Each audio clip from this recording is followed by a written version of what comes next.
The bus jolted forward, its rusted frame rattling with every bump in the road. Outside, the streets blurred under a veil of rain, soft streaks sliding down the fogged window. A woman sat near the back, her hands folded neatly around a worn leather backpack. Her name, at least the one she used now, was Maya Solar. But once, not so long ago, she had another name, one that opened doors and drew cameras. Savannah Rhodes Sterling. She stared at her reflection in the window, half hidden by the city's passing lights. The woman looking back was calm, but her eyes carried a storm. "You did it," she whispered inwardly. "You left." But the peace she expected hadn't come. Freedom, it turned out, could feel an awful lot like fear. The driver shouted the next stop, and her pulse quickened. She had no destination, just an address scribbled on a scrap of paper, small room for rent, no questions asked. She pressed her fingers against the photo tucked inside her coat pocket, an old picture of herself at 18, smiling by the ocean, her hair wild in the wind. Back then, she hadn't yet met Marcus Sterling. Back then, she hadn't learned how quiet cruelty could destroy a person from the inside out. But let's go back before the bus. Before the rain, before her name was Maya Solar, it had been a bright, cruel morning in Greenwich, Connecticut, the kind that glittered with money and secrets. Savannah Rhodes Sterling descended the grand staircase of her mansion, her heels barely touching the marble floor. The air smelled of jasmine and roasted coffee, the kind of scent that belonged to the upper class, where appearances meant more than peace. She was 42, graceful, elegant, and as her husband once said when trying to charm donors, a woman with the soul of a philanthropist. But behind closed doors, she was simply too much, too emotional, too opinionated, too soft, too large. She held an envelope in her hand, a certificate for a $100,000 donation she'd made in Marcus's name to a children's foundation, a gift to make him proud, a token of love from a woman who still believed that effort could mend indifference. Her husband, Marcus Sterling, was a man of performance, handsome, polished, with a politician's practiced smile and eyes that flickered only when he thought no one was watching. 7 years younger than her, yet miles colder. To the world, they were a power couple. To Savannah, they were two actors in a play she no longer wanted to perform. She walked toward the parlor, guided by the sound of laughter, his laughter. For a moment, it warmed her until she stopped by the half-open door. She didn't mean to eavesdrop, but what she heard next would tear something inside her that could never be stitched again. "That fat woman disgusts me," Marcus said, voice sharp and careless. "I only care about her money." "What did you think, Mom, that I actually enjoy touching her?" Savannah froze. The world seemed to narrow into that single sentence. The jasmine, the sunlight, the quiet hum of the house, all of it faded. Her mother-in-law's voice followed, calm as poison. "Then do what you have to do, Marcus. Pretend. Smile for the cameras until you inherit everything. After that." Evelyn's laugh was cold. "No one will blame you for leaving a woman who looks like that." They both laughed, in elegant, easy laughter that sounded like champagne being poured over glass hearts. Savannah's hand trembled. The envelope slipped silently from her grip. She didn't gasp, didn't cry out. She only stood there, her breath locked in her chest. Then, with the precision of a woman who had practiced grace her whole life, she stepped back, turned away, and climbed the stairs without making a sound. In the mirror of her dressing table, her reflection looked calm, but her pulse betrayed her. "He disgusts me," she thought. "No, he disgusts himself, and I've been his mirror too long."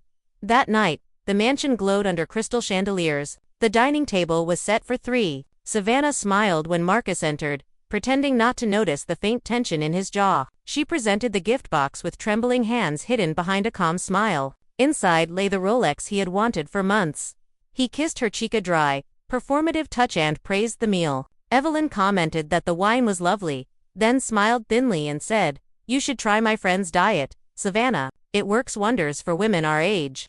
Marcus chuckled. Savannah smiled back, the kind of smile that doesn't reach the eyes. She had never been so silent in her life, but inside her, something was shifting slowly, quietly, dangerously. It was the beginning of the end. At midnight, when the house slept, she rose. Barefoot, she walked through every room, the art she'd chosen, the piano she never learned to play, the marriage portraits that looked like strangers pretending to be happy.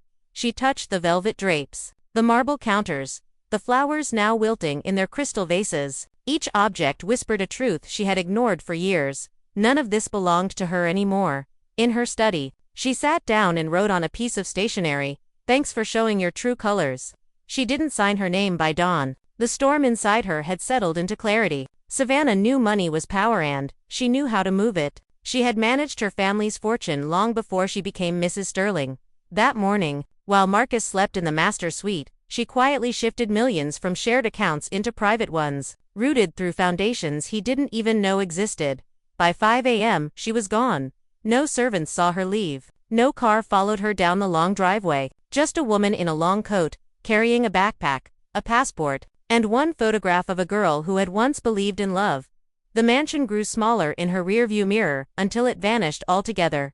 2 hours later, Marcus woke. He called out her name lazily, assuming she was arranging breakfast. When no one answered, mild annoyance replaced indifference. He checked the kitchen, the patio, her dressing room. Empty. On the bed lay a folded note.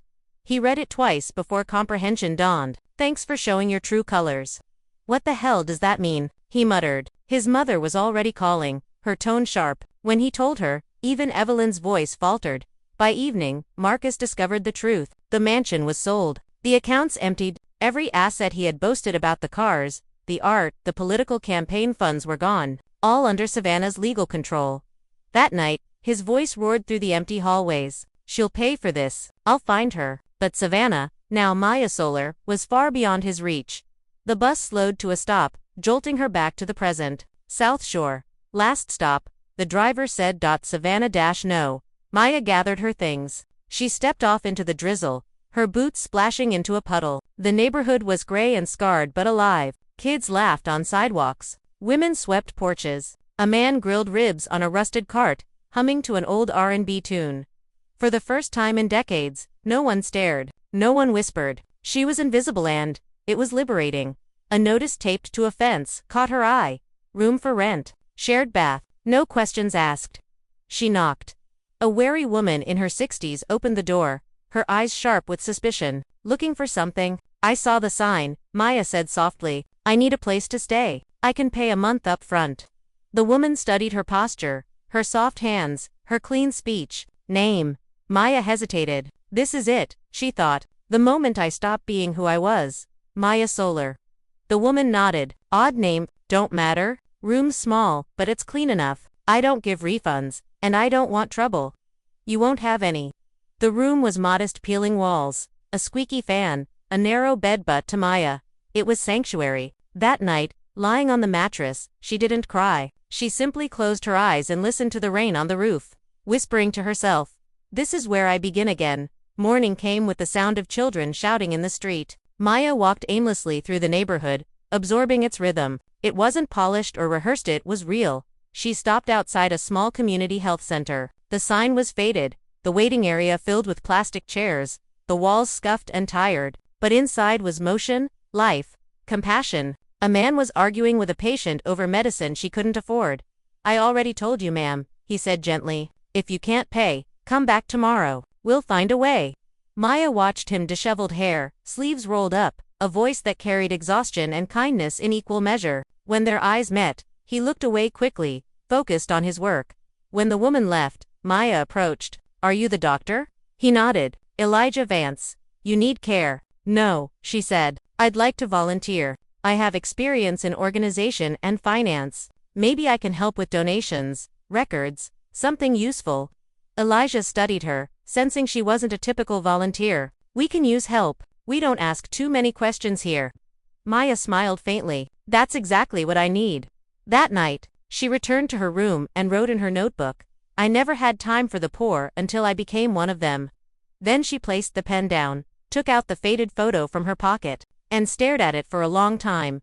In that photograph she was free. The question now was, could she ever be that woman again? As she closed her eyes, the faint echoes of laughter, the cruel laughter she once heard behind that door, rose in her memory. But this time, she didn't flinch. She whispered to the darkness, "You disgust me, too, Marcus. But I'm not your prisoner anymore." And outside, in the quiet streets of South Shore, the night swallowed her words like a promise.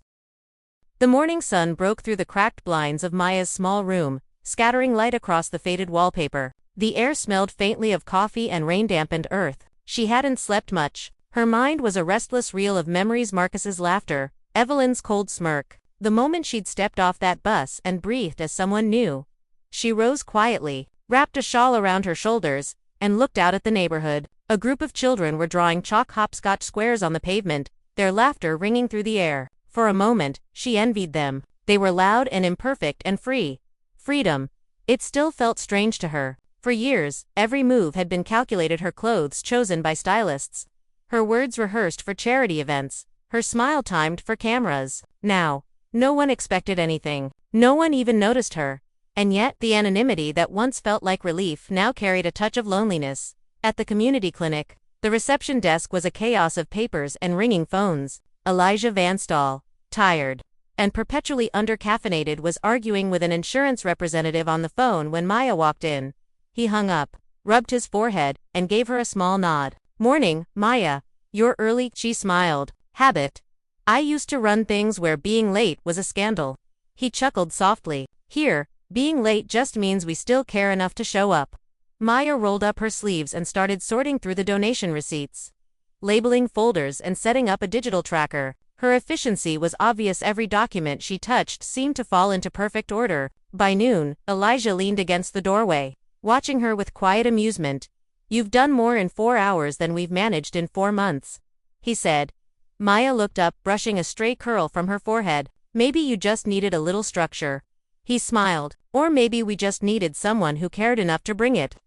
Their eyes met briefly, and something unspoken passed between them, two tired souls, recognizing familiar pain. At lunch, she sat outside the clinic steps, eating a sandwich wrapped in wax paper. A woman approached, her apron dusted with flour. "You're the new volunteer." "Yes," Maya said. "I'm Maya."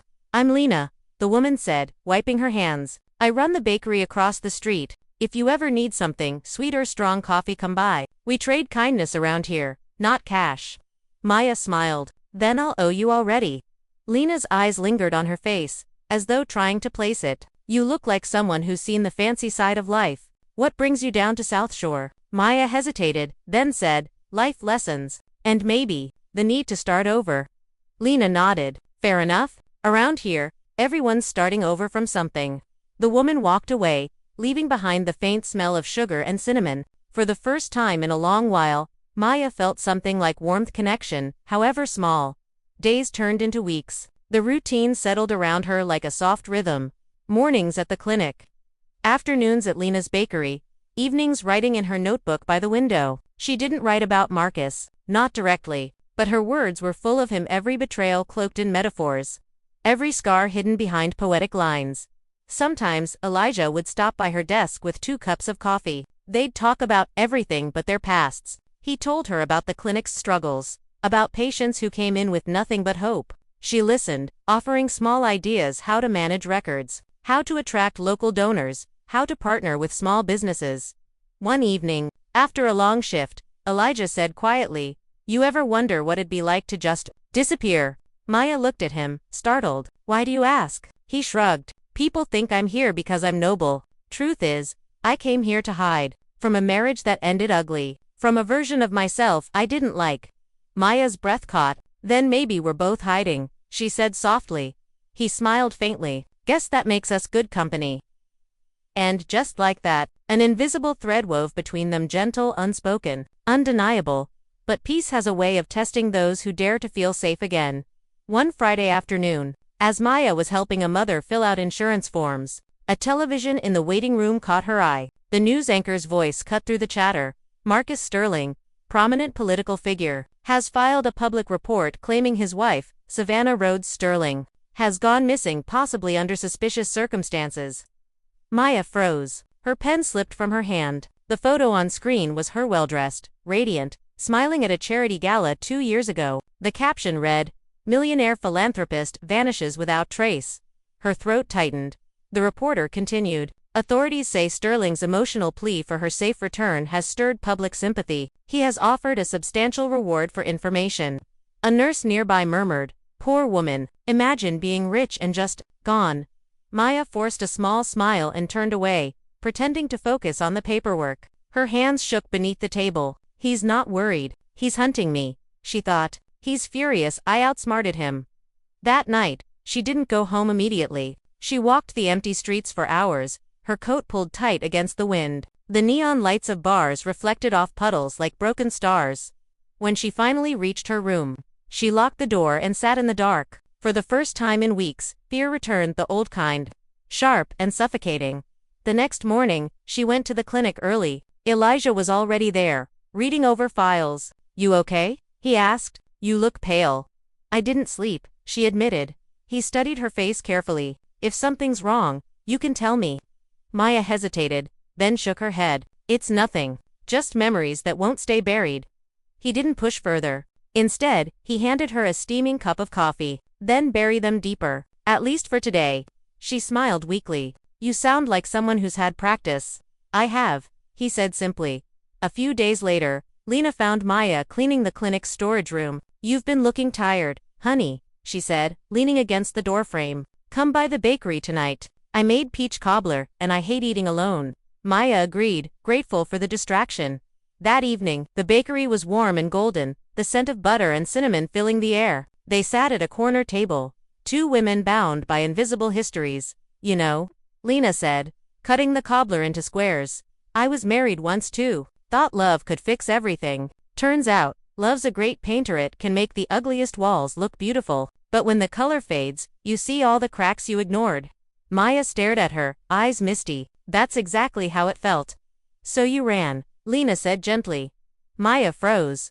Lena held up a hand. "Don't worry. I don't know who you are or what you're running from, but I know that look. I've worn it myself." Maya lowered her gaze. "I just needed peace." "Then you'll find it," Lena said firmly, "but don't hide from kindness while you're at it." They talked for hours about dreams, regrets, the kind of heartbreak that teaches rather than destroys. When Maya finally walked back to her room, she felt lighter. She didn't notice the black sedan parked at the corner of the street, or the man sitting inside, scrolling through photographs of her face. Days later, trouble began to stir quietly. A man claiming to be from the National Missing Persons Unit visited the clinic, showing Elijah a photo.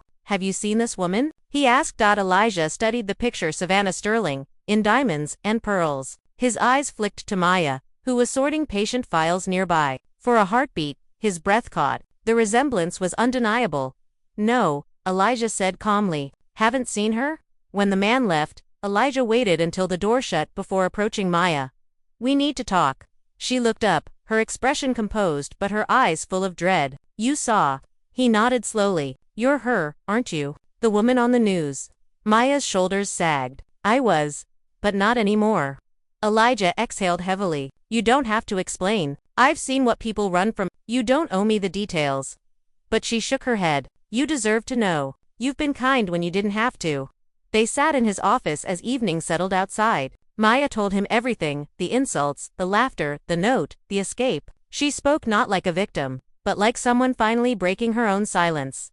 When she finished, Elijah sat back, stunned. "He said that to you?" "His wife?" "Yes," she said quietly. "He looked at me like I was a burden he couldn't wait to drop. I gave him everything and he gave me disgust." Elijah's jaw clenched. "Then you did the right thing. You saved yourself." Maya's eyes shimmered. "I didn't know if it was strength or cowardice. I still don't." "It was survival," he said, "and that's nothing to be ashamed of." In the weeks that followed, Elijah became her quiet ally. He warned her when strangers came asking questions, shielded her from gossip, and ensured her records were clean. For the first time in years, Maya felt something dangerous and delicate: trust. But Marcus was relentless. His search wasn't about love. It was about humiliation. He appeared on talk shows, teary-eyed, claiming he only wanted his wife home. He painted her as fragile, mentally unstable, manipulated by bad influences. The world sympathized. The headlines grew cruel. "Where is Savannah Sterling? Did stress drive her away? Husband pleads for wife's return, love or scandal?" Maya watched in silence, heart heavy. "He's rewriting my story," she murmured. Elijah looked at her. "Then maybe it's time you start telling it yourself."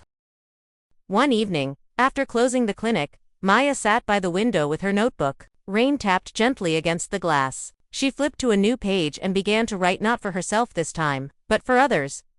She wrote about women who disappear not because they're lost, but because they've been erased. She wrote about reclaiming identity, about rebuilding without apology. Each word felt like reclaiming a piece of herself.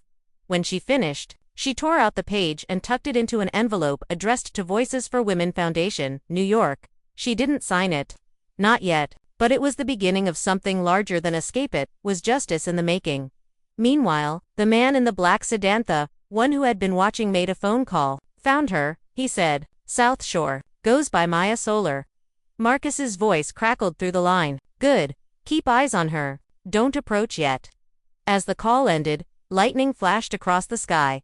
Inside the small rented room, Maya stirred in her sleep, unaware that her peace was once again living on borrowed time. The rain didn't stop for 3 days. It drummed against the roof of the clinic, turned the streets into shallow rivers, and wrapped South Shore in a gray stillness that felt almost prophetic. Inside, the faint hum of fluorescent lights mingled with the steady tapping of water against glass. Maya sat behind the reception counter, her mind miles away. She'd tried to bury the fear that had crept into her after Elijah told her about the visitor with the photo. But fear, once woken, had a way of whispering louder each day. She wasn't just hiding anymore, she was being hunted. She adjusted her scarf, her fingers trembling slightly. The disguise was simple: looser clothes, darker hair dye, heavier glasses. But could it really keep Marcus from finding her? He had money, connections, power. He could buy obedience. He could buy silence, but he could never buy her back. That afternoon, Elijah called her into his office. The air smelled of coffee and antiseptic, and the weight in his voice told her this wasn't a routine conversation. I've been thinking, he began carefully. If things get worse, I can get you papers, new ID, a cleaner trail. Maya looked at him, startled. You'd do that for me? He nodded. You've given this place life again. I don't want to see it all crumble because of someone who doesn't deserve you. Her eyes softened. You barely know me, Elijah. I know enough, he said quietly. I know what pain looks like when it learns how to smile again. Maya looked away, blinking hard. If Marcus finds me, he'll twist everything. He'll make it look like I'm unstable, unfit, deceitful. He's done it before with his last assistant. She tried to expose him once. Elijah's eyes darkened. What happened to her? She disappeared, Maya whispered. Just like I did. Only difference is, she never resurfaced. That night, the storm raged harder. Power flickered twice, plunging the clinic into darkness before the backup generator hummed on. Maya stayed late, reorganizing supply boxes while Elijah made rounds upstairs. When the clock neared midnight, she locked up and stepped into the street. The wind bit through her coat, and thunder rolled in the distance. Her boots splashed through puddles as she hurried toward her rooming house. Halfway there, she heard footsteps behind her, at first faint, then sharper, steady, deliberate. She stopped, pretending to check her phone. The footsteps stopped too. Her pulse surged. She started walking faster, her breath visible in the cold air. The footsteps followed closer now. At the next corner, she turned sharply and ducked into a narrow alley behind the bakery. Her breath hitched as she pressed against the wall, heart pounding. A tall shadow passed the mouth of the alley, paused, and then kept walking. She stayed hidden until silence returned.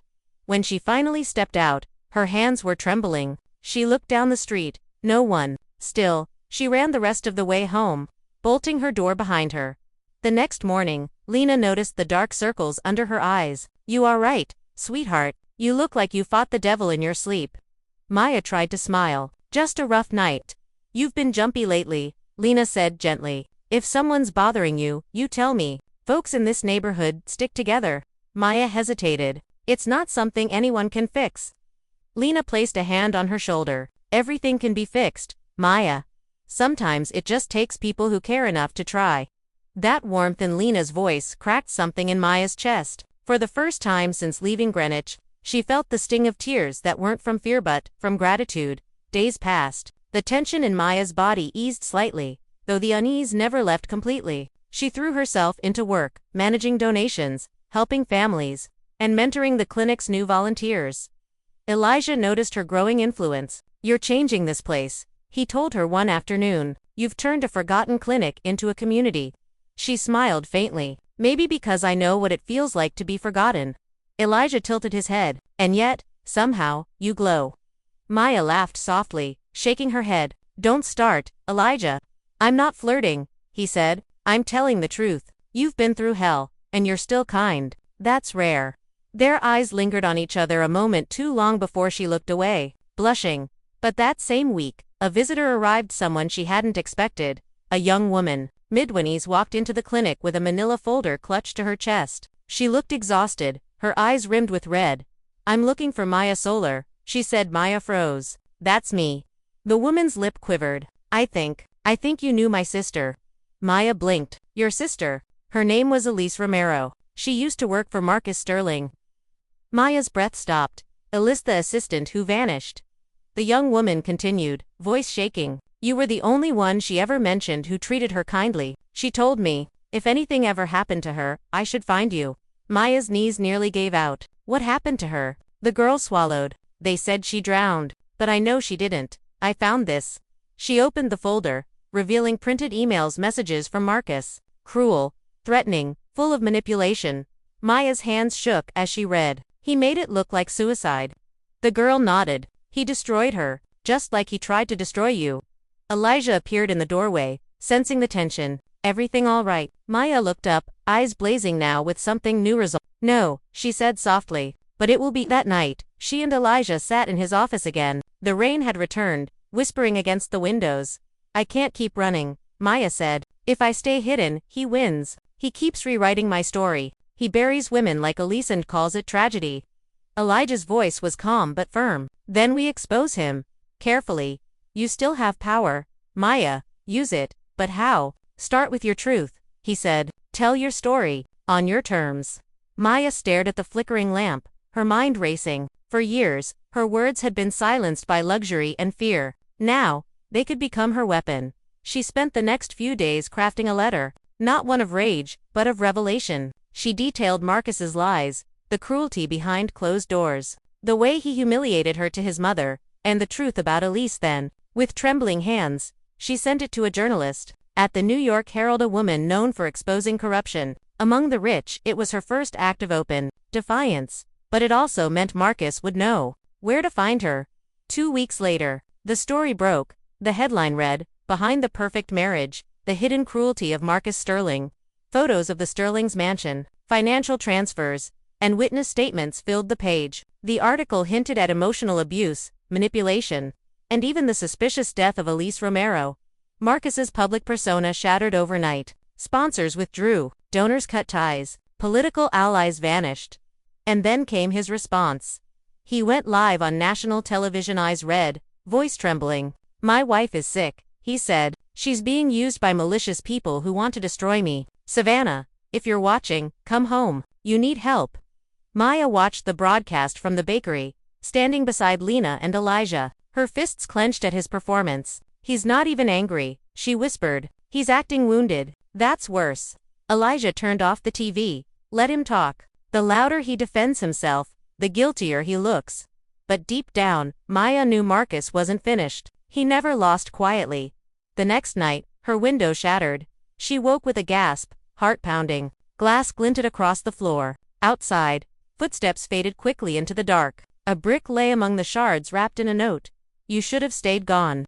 Elijah came running when she called. He helped sweep the glass while she sat shaking on the bed. You need to leave town, he urged. Tonight, Maya looked at him, trembling but resolute. No, I've run enough. This time, he leaves. You can't fight him alone, Maya. I'm not alone, she said. Not anymore. The next day, the story evolved. The journalist who'd printed Maya's letter released new evidence, recordings from Marcus's private conversations, leaked from an unknown source. In one, he could be heard mocking his wife's weight and admitting he'd staged a sympathy campaign to cover financial fraud. The world turned on him. Social media exploded. Protesters gathered outside his campaign office. Sponsors publicly apologized for supporting him. Evelyn Sterling, his mother, was caught by reporters outside her estate. No comment, she hissed, before slamming her car door. And in South Shore, Maya watched the chaos unfold with quiet disbelief. He's finally losing everything, she whispered. Elijah smiled. That's what happens when truth gets its voice back. But even justice has its price. That evening, as Maya walked home, a familiar car pulled up beside her. A sleek black sedan. The window rolled down and there he was. Marcus. He looked thinner, haggard, his eyes bloodshot but still burning with arrogance. Get in the car, he said coldly. Maya froze. Leave me alone, Marcus. Savannah, please, he said, his voice trembling now. You've made your point. You've ruined me. Is that what you wanted? I wanted peace, she said. You took that from me. He laughed bitterly. Peace. You think exposing me will give you that? You'll always be mine, Savannah. You can change your name, your face, your city, but you'll never escape me. Maya stepped closer, her voice steady. Watch me. Then she turned and walked away. Marcus's voice rose behind her, sharp and desperate. You'll regret this. But she didn't look back. Later that night, Elijah found her sitting on the clinic steps, staring into the rain. He came, she whispered. Right here, on this street. He tensed. Did he hurt you? No, but I saw it in his eyes. He's unraveling. Elijah exhaled. Then this is it. He's cornered. Men like him only have two choices when the mask falls: repent or destroy. He'll try the latter first. Maya nodded slowly. Then we stay ready. 4 days, tension lingered in the air. Every passing car made her flinch. Every phone call made her heart skip. But then, something unexpected happened. The same journalist called. We've received new information: bank records, photos, hidden audio files. They all came from your husband's office. Someone inside his circle is helping us. Who? Maya asked, stunned. We don't know yet, but whoever it is, they want him to fall. Maya hung up, her mind racing. For the first time, fate seemed to turn in her favor. That weekend, she stood outside the bakery, watching kids chase each other with balloons. The air smelled of sugar and laughter. For once, she allowed herself to smile. Lena joined her, wiping her hands on her apron. You look lighter today. Maybe because justice finally feels real, Maya said softly. Good, Lena replied. You've earned it. Maya nodded. Almost. She didn't know that across town, Marcus was sitting in a dim hotel room, staring at his ruined reflection in a mirror. His empire was crumbling, his accounts frozen, his mother in hiding, and yet, his rage had only sharpened. He picked up his phone and muttered, If I can't have peace, neither will she. Lena's condition grew worse as the summer deepened. The days grew longer, hotter, and more humid, thick air that clung to my skin and carried with it a strange heaviness I couldn't name. Some evenings, I'd sit on the porch with her, watching the horizon melt into the dark orange of dusk. She'd smile faintly, her breath shallow, and whisper, It's funny how life gives you people when you least expect them, Maya. I'd squeeze her frail hand, and sometimes, it takes them away just as suddenly. We both knew what she meant, though neither of us said the word goodbye. Her illness had advanced faster than the doctors anticipated, the kind of exhaustion that didn't leave her body anymore. The pills no longer worked as well, and she'd begun refusing hospital visits. I've lived a good life, she'd say, trying to smile through the pain. Don't fuss over me, baby. Just promise me one thing: you won't disappear after I'm gone. Promise you'll keep living. Her voice was softer each time she said it, but her eyes, those same kind eyes that saw through my lies from the beginning, still held that fire. I wanted to promise, but every time I opened my mouth, I felt that familiar tremble in my chest, because deep down, I feared what would happen when she wasn't there. Lena had become my compass, my shelter. Without her, I'd be lost again, drifting back into the shadows of my old name. Elijah came around more often now. He was quiet at first, almost awkward, as if he didn't want to intrude on our small world. But as weeks passed, he'd bring homemade soup, books for Lena, or sometimes just sit with her on the porch, listening to her stories about the town, about her late husband, about the years that shaped her. He was patient, kind, but observant, too observant. One afternoon, I came home early from the diner and found him sitting at the kitchen table, Lena asleep in the next room. He had a stack of unpaid bills spread out before him, Lena's handwriting on each envelope. I froze in the doorway. Elijah, what are you doing? He looked up, startled. I didn't mean to pry. I was just trying to see if there's any way to help. She's been hiding how bad it's gotten. I felt my stomach tighten. She didn't tell me it was this bad either. He sighed, rubbing his temple. She's too proud, but she needs medical care, and we can't pretend she doesn't. I stepped closer, my eyes moving over the bills: hospital visits, medications, past due notices. My throat burned. I'll help, I said quickly. I can pick up more shifts. He looked at me for a long moment. You already work yourself to the bone, Maya. You're the one keeping this house running. His words should have comforted me, but instead, they twisted something deep inside, because the more he looked at me, the more I feared he could see through me. That night, I couldn't sleep. I sat by Lena's bedside, brushing back her hair as she breathed softly, and thought about how fragile everything had become. For months, I'd built a new life, brick by brick, careful not to let the old one leak through the cracks. But life had a way of prying open what you tried to seal, and lately, I'd begun to feel watched again. It started subtly, The feeling that someone's eyes were on me when I walked to work, the flicker of headlights that seemed to slow outside the house late at night, the occasional anonymous phone call where no one spoke on the other end. At first, I dismissed it as nerves. But one evening, after closing the diner, I stepped out into the parking lot and found a note tucked under my windshield wiper. No name, no signature, just 2 words in sharp, block letters. Found you. I stood there frozen, the sound of crickets dulling into silence. The paper trembled in my hands. Marcus, it had to be.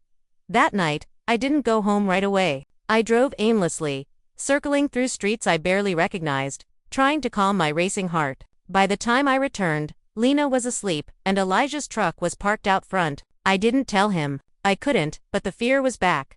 The same suffocating fear that had chased me across state lines.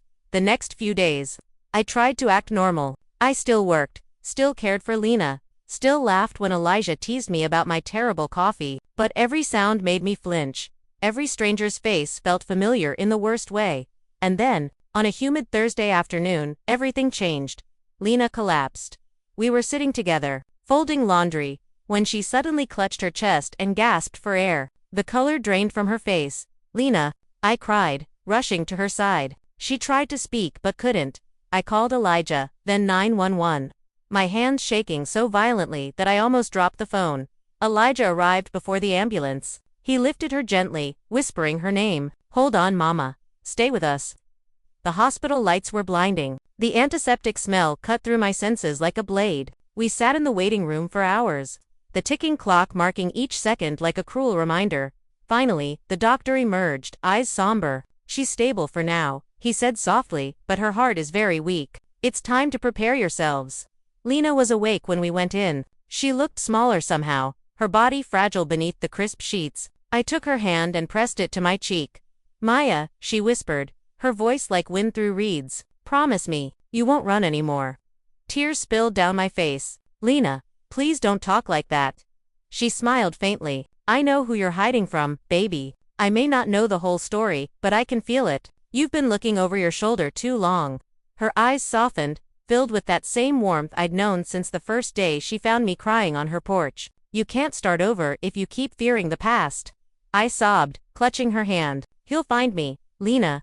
I know he will. Then face him, she whispered, and end it. Those were the last clear words she ever said to me.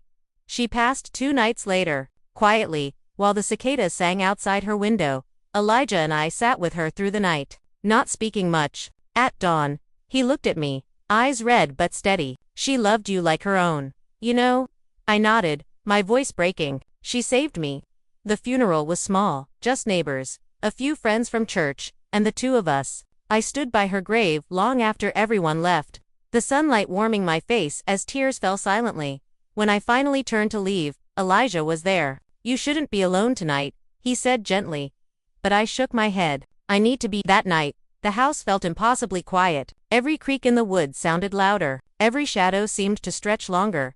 Around midnight, I heard a soft tap on the window, then another. I froze, heart hammering. Slowly, I turned toward the sound. A silhouette stood outside, backlit by the moonlight, broad shoulders, familiar stance. Marcus, my body went cold. For a moment, I couldn't move, couldn't breathe. Then instinct kicked in.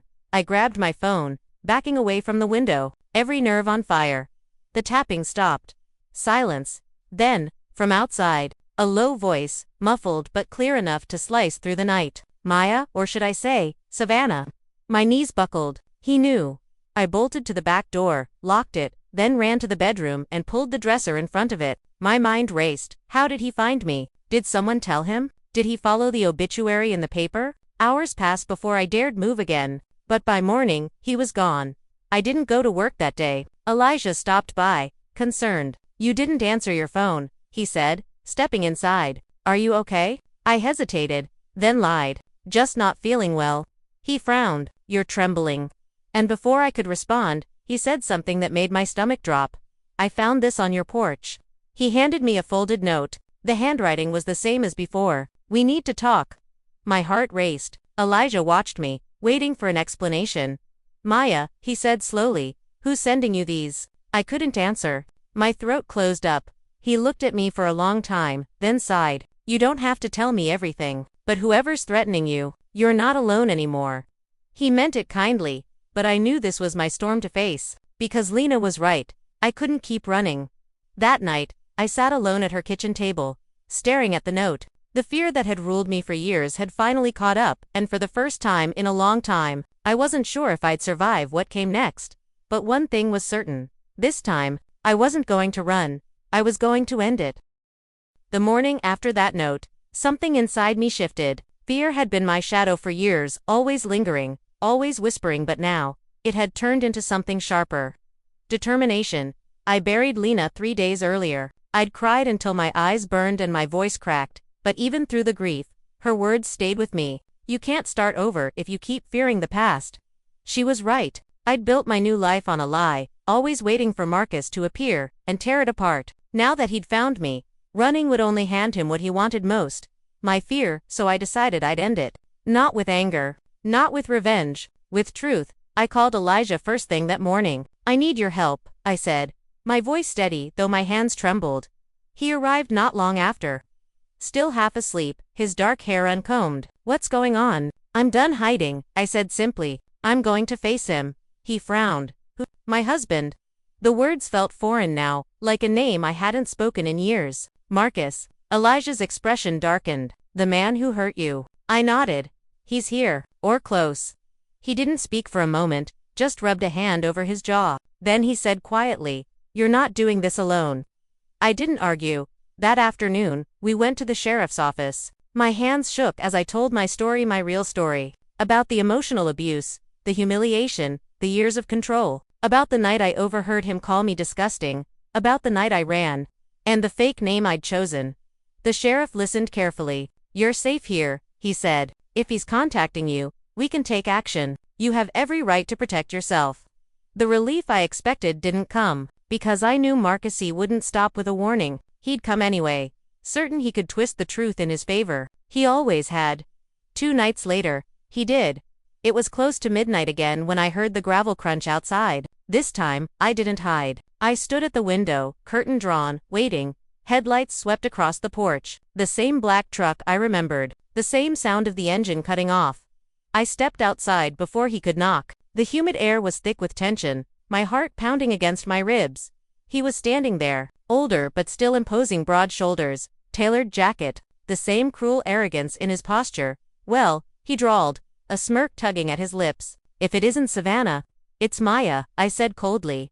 He looked around, taking in the small house, the chipped porch paint, the potted flowers Lena used to tend. "You've been playing house. I see, cute. What do you want, Marcus?" He took a step closer. You vanished like a coward. You embarrassed me. Do you have any idea how it felt to wake up and find my wife gone without a trace?" I steadied myself. "You humiliated me long before that." He laughed. "Oh, please. You were never satisfied. I gave you everything, money. A home, you gave me misery." I snapped, cutting him off. "You tore down every part of who I was, until I didn't recognize myself. You told people I was lazy, that I was worthless. You made me believe it." His smirk faltered for the first time. "You're being dramatic, as usual."